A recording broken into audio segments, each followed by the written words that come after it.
I had an amazing conversation with Maycee Barber. We talk about what it's like to be such a young prospect in the sport, fighters that she would invest in, how she sees a matchup with Valentina going down, and the reason she pulled out of her UFC 269 fight. So check it out right here. We're super excited to be partnering with her. What's up, everybody? I'm here with Maycee Barber. We've officially partnered, and I'm so excited to have you here. How are you doing, Maycee? I'm doing awesome. I'm very excited to be partnering with you guys as well. Awesome. Well, that's good to hear. So essentially, I want to start off with just one prediction strike question. What does it mean for you to finally be able to invest in yourself and other fighters now? So for me being young, I'm 23, I'm a professional fighter. I'm trying to get my career going. I'm trying to learn how to make the most out of my career, money, everything.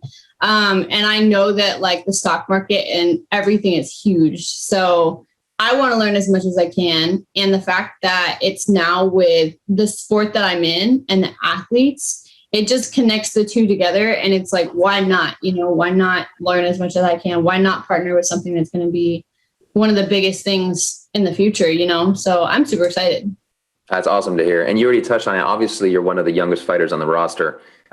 What was it like getting into MMA so young? And breaking into the UFC after only one amateur fight and a short professional tenure?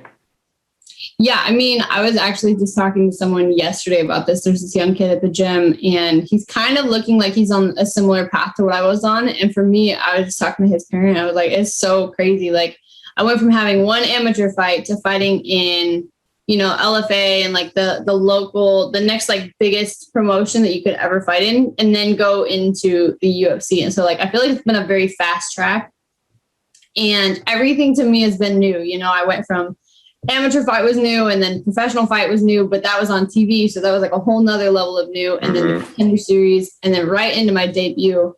And I couldn't have had a better debut in the UFC. I mean, I got to fight in front of my own home. Like, I was born in Colorado, and I got to fight and make my debut in Colorado. So like, everything on my career thus far has been amazing experience. My injuries, losses, literally everything. And I'm so blessed and love where I am right now.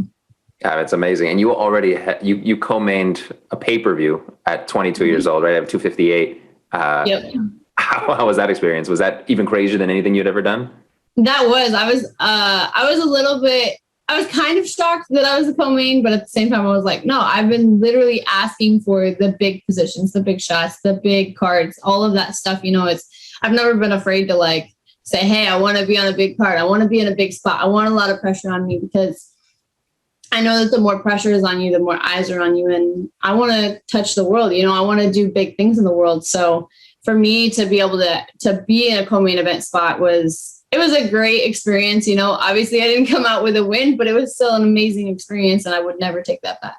Oh, that's great to hear. And like, we've also, looking around, you see boxing, you even see some UFC fighters now who are taking an alternative approach, where instead of finding like the most intense competition and the biggest spotlight, they're gaining experience, padding their record maybe, and going that way. Do you ever look and think maybe you should also take that approach, or is that something that would never align with you?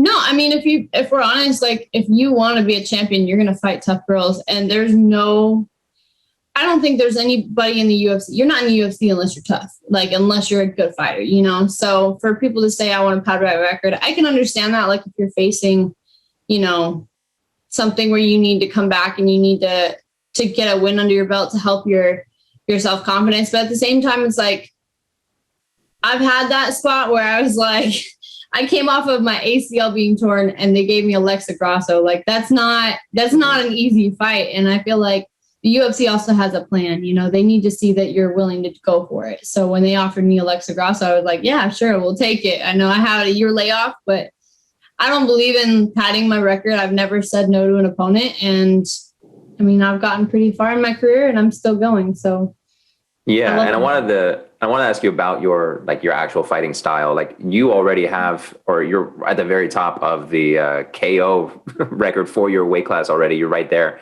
Is that a record that means something to you, and that you're trying to just blow that out of the water? Or is that just like a byproduct of your style? Honestly, I feel like at first it was a byproduct of my style. But for me, I love finishing fights. That's something that I have always done up until recently, and I've been talking about it. I'm like, I know that my next fight is going to be a finish. I'm so excited for it. And yeah, I love the finish style. I love the fact that the fighter that I am is not a fighter who just goes out to not lose. I've always said that. I don't just go out there and think, oh, I'm just trying to get through the whole fight. I'm just trying to make it to the end. I truly feel like I'm going out there to win and to finish these girls. And that's my mentality. That's in my heart. And that's the fighter that I am. It's me or you. And so that's kind of how I view it. Mm-hmm. And you mentioned it. Do you have any date or idea of who you'd like to fight next, or when would work for you? I know obviously we missed you at 269. Yeah, unfortunately I tore my ankle before that fight. I tore it a few weeks before the fight, and I was really looking forward to it. I was originally supposed to fight Montana, but she pulled out with a messed up ankle, and then I got a replacement, and then I messed up my ankle. So obviously I got scheduled to fight Erin, and it was really good to see that, she got to fight the person that I just fought. And I honestly feel like I laid out the blueprint, because my third round was like more grappling dominant, and her whole fight was grappling dominant, and she just mauled Miranda Maverick. So that was really good to see. For me, I actually have my eyes on two different people that I can't say because I have not asked for them yet. Okay. Erin may or may not be one of them. Okay. But I'm waiting to get cleared. So that's the first thing, is I have to get cleared by the doctors. I started doing some boxing and some grappling yesterday, more just like the technique jiu-jitsu, but I have not been able to go live, and it's driving me up a wall. But I am looking for like late March would be my awesome. Goal. Yeah, and it's nice that you're back to training. That's good to hear. And my first idea, like my first thought when I watched Erin versus Miranda was, wow, Maycee versus Erin would be a fantastic fight to watch. So if I'm speaking on behalf of fans, that would be something. You're like, let's watch it. I know everybody's been saying that. And I definitely take it into consideration.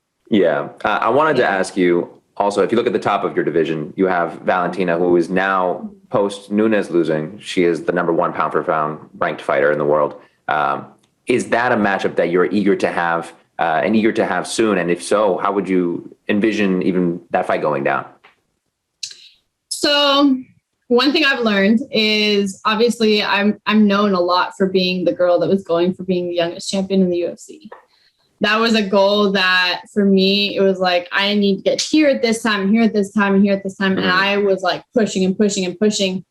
And for me, obviously I'm 23 years old now, like that date was like a few days ago. And no, it's in a month, I believe.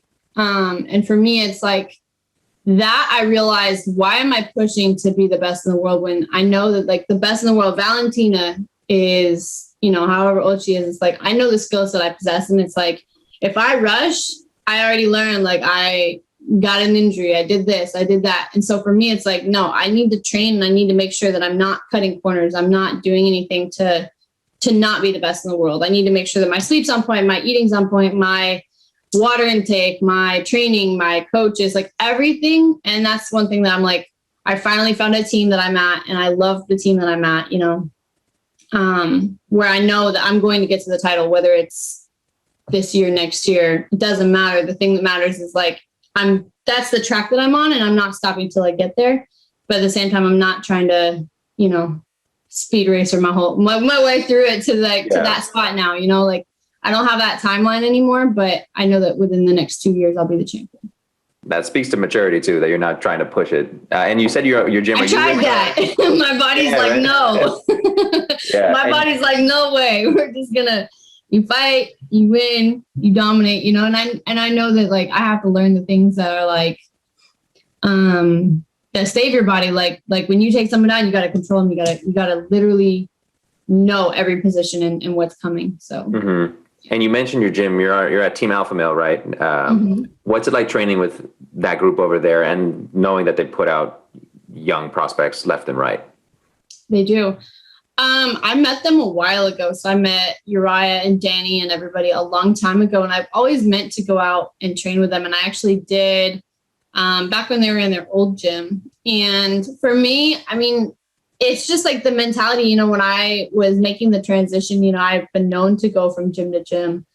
And I feel like one of the things that I learned was you have to find somewhere where the coaching is at the top level of the game and the mentality is at the highest level of the game.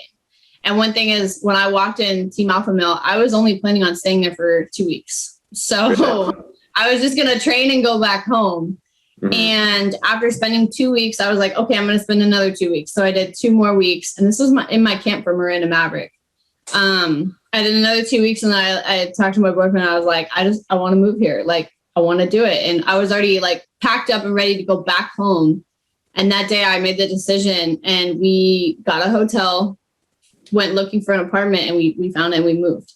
Like, that was it. We found an apartment and moved the next day. So for that, I mean, the reason why I made such a drastic decision of like from training there to just like, all right, overnight, we're going to move here, was the mentality of the gym is like so high level. It's like, there is no negativity in the gym. Every loss is not a loss, it's a lesson. And they truly look at it like a lesson. And as, you know, we're fighting the best in the world, and we're going to learn from that, you know. Every win is also a lesson. And they literally build each other up. And in the gym and training, it's just such a good family environment. Everybody's happy. You know, when you walk in the gym, you know, like, whatever's going on in your outside life is no longer there. And whatever you're going on the gym, it's literally, how are we going to become the best in the world today? And that's something for me that's like huge, you know, because as a fighter, it's like a lot of fighters come in and they're like, they're trying to be the best in the world, but they don't want the outside drama, you know, the outside negativity of the world sometimes to crowd that. And they're literally just chasing this dream. And so for me in a gym where they're just chasing their dreams, it's like such a positive environment. And then the teaching, like the coaching is literally at the highest level. You have Danny Castillo, Chris Holdsworth, Uriah Faber, you know, Joey, all of them are at the highest level of where they've been. You know, they've coached champions. They've been at the top of the game. And the cool thing is they're all young and they're all still striving to be the best in the world. So it's honestly the combination of youth, positivity, mentality, and the technique. And it's going to take us all very far, and we're going to become the champion together. And the passion is incredible, right? I had we did an interview with Uriah, and Uriah was saying the same thing. Like, you can tell he lives and dies for Team Alpha Male. Yeah, I mean, honestly, like, he's always in the gym. Like, doesn't matter if it's an 8 a.m. jiu-jitsu class with the general population with fighters in it. Like, there's fighters that come to it because Uriah is teaching, you know, and he helps. Mm-hmm. He truly is there 8:30 in the morning till 9 at night, you know, like sometimes I'll see him and he'll be like in the gym, cleaning the gym, you know, like Uriah literally lives there, and he has created such an environment. I remember I spent like an entire day there. Like, I went from like training to strength conditioning to this, to that. And he was like, that's why I created it. He wants it to be a place that you can literally spend all day, because as a fighter, it's your full-time job. It's not a part-time job to become the best in the world. That is your job. If that's something you chose to do, that's literally got to be everything you do, you know, from your nutrition to your training to everything. And that's the environment that Uriah created, was some place where people can go and do everything, you know, because he knows what it takes to get to be the best. No, I mean, I love that. And I want to ask now that you're training with so many other prospects at that gym and high ranking fighters, who, for our PredictionStrike users, would you suggest investing in if you have some insider knowledge? Oh my goodness. There's a lot of talent there. Obviously Corey McKenna is super young, you know, another young prospect, you know, she's had her run of injuries, but she's working and she's good. You know, she's super high level. Obviously, I mean, there's a lot. I mean, there's fighters that aren't even in the UFC yet that are there training. There's some kids, you know, there's one, everybody calls him Frosty. He's like 15. And he mauls the guys in there. Like, it's so cool to see, you know. Obviously, I'm going to shout out my boyfriend, Amar Hernandez. We're trying to get him a fight in LFA. But he's 1-0 as a pro, and he's literally sparring rounds with Cody. He sparred rounds with Josh. He sparred rounds with Song. You know, Cody used him a lot for his camp, this last camp. So, I mean, honestly, like, there's a lot of guys there not to sleep on. From, you know, the young guys. And I mean, they're all young, you know, like all three of those guys are under 25 years old. So, I mean, there's a lot of fighters. You know, I asked Uriah the same question. Yeah, I asked Uriah, and he had me investing in Song Yadong, and his last fight was Song too. Yeah. I mean, Song, did you see him? He's like, I think he got number 1 in the top fighters under 25. Yeah. Which was like, I'm taking that next year, but You still got plenty of time. I was like, I'm taking that from him next year, but he can have it this year. Perfect. But yeah, I mean, Song too. Yeah, he's incredible. Maycee, I know we're running out of time here. I just want to thank you so much for joining us, partnering. We are ecstatic to have you, and I want to wish you best of luck recovering from the ankle injury and on the next fight, because we'll be investing in it. Absolutely. Thank you so much. And you better. I mean, I will right now. You're like, we're already done. Yeah. All right. Well, thank you so much. For sure. Thank you.